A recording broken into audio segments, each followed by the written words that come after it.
Saya terima nikahnya Nisma binti baru yang adanya memperkenalkan kepada saya dengan mahar emas 1 sel dibayar tunai karena Allah.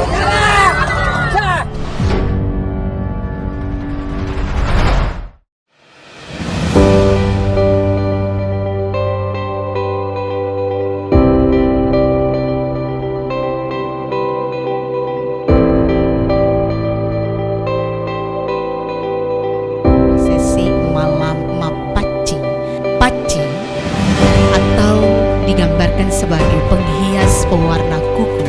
Nah, daun pacar inilah yang ditumbuk halus ini mengandung simbol makna kebersihan, kesucian, kemantapan hati yang sulit untuk dipisahkan. Sehingga paci biasa dikaitkan dengan bahasa Bugis dengan bersih atau kata paci artinya bersih, suci. Sehingga prosesi mempacing pada malam ini mengandung arti kebersihan, kesucian, dan tentunya kemantapan hati.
nikahnya Nisma binti baru yang adanya memperkenalkan kepada saya dengan mahar emas 1 sel dibayar tunai karena Allah.